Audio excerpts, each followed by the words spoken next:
رشید احمد قدوائی صاحب نے کہا تھا میری نظر میں سب سے اچھا اور پسندیدہ خط وہ ہے جسے پڑھنے کے فوراً بعد پھاڑ دیا جائے. اس کی وجہ یہ ہے کہ خط سے بڑا گھر بھیدی کوئی نہیں ہوتا اور گھر کے بھیدی سے زیادہ بھروسے مند اور قابل اعتماد متکلم کون ہو سکتا ہے. جاننے والے جانتے ہیں کہ گھر کے اس بھیدی کو منہ لگانے کے معاملے میں منٹو کبھی پرجوش نہیں رہا. اپنی زندگی میں منٹو الگ تھلگ رہنے والا شخص بالکل نہیں تھا. دوستوں کی محفلوں میں کچھ تو وہ بولتا, کچھ اس کی باتیں بولتی. اسی وجہ سے دوستوں میں ہی نہیں اپنے دشمنوں میں بھی وہ اسی طرح مقبول تھا.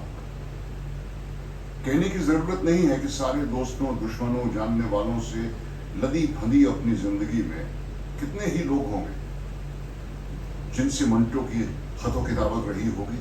تو ہم یہ کہہ سکتے ہیں کہ انہیں جو خط منٹو نے لکھے ہوں گے ان کی گنتی ہزاروں میں نہیں سینکڑوں میں ضرور ہوگی. اب تک منٹو کے موجود خطوط کی گنتی 142 کی ہے, جو اس کی لکھی گئی کہانیوں کی گنتی سے بھی بہت کم ہے. موجود خطوط میں سب سے زیادہ خط منٹو نے احمد ندیم قاسمی صاحب کو ہی لکھے. قاسمی صاحب کو جو محبت اور عقیدت منٹو کی ذات اور اس کے فن سے رہی, اس کا اندازہ منٹو کے لکھے ان خطوط سے بھی ہو جاتا ہے. اہم بات اس میں یہ ہے کہ منٹو نے اگر ایک لائن کا خط بھی لکھا تو قاسمی صاحب نے اسے سنبھال کر رکھا. اس طرح منٹو کی سوانح عمری کا یہ ایک قیمتی حصہ ختم ہونے سے بچ گیا. 10 سال کے وقفے میں احمد ندیم قاسمی کو لکھے گئے یہ خط اس وقت کی یادگار ہیں جب منٹو بمبئی میں تھا اور قاسمی صاحب لاہور میں.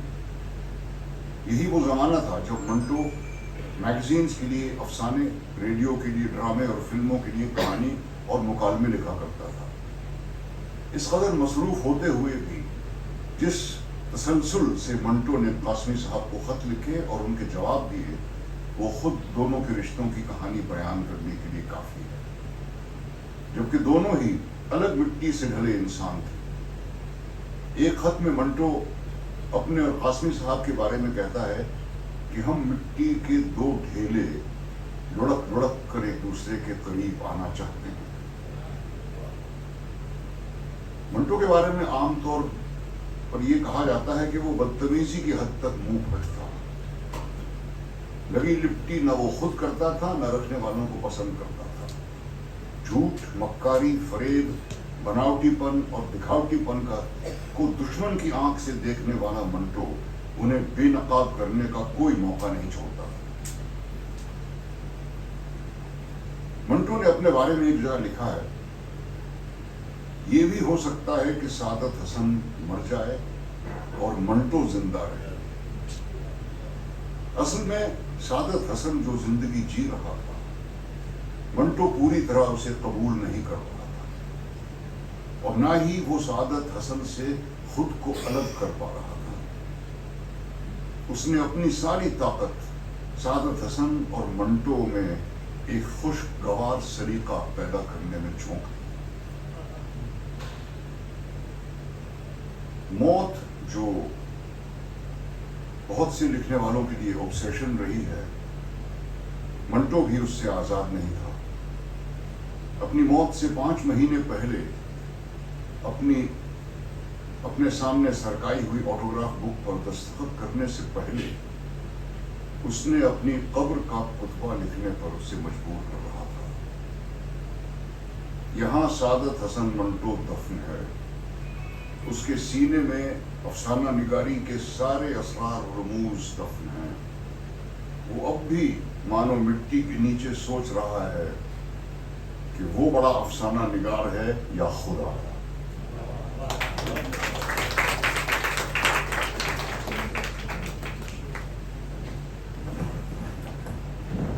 رسم ہوتی ہے گل پیش کرنے کی. میں محترمہ ریٹا کمار صاحبہ سے گزارش کرتی ہوں کہ وہ ہندوستانی پرچار سبھا کتھا کتھن کی جانب سے نصر الدین شاہ صاحب کی خدمت میں گل پیش کریں.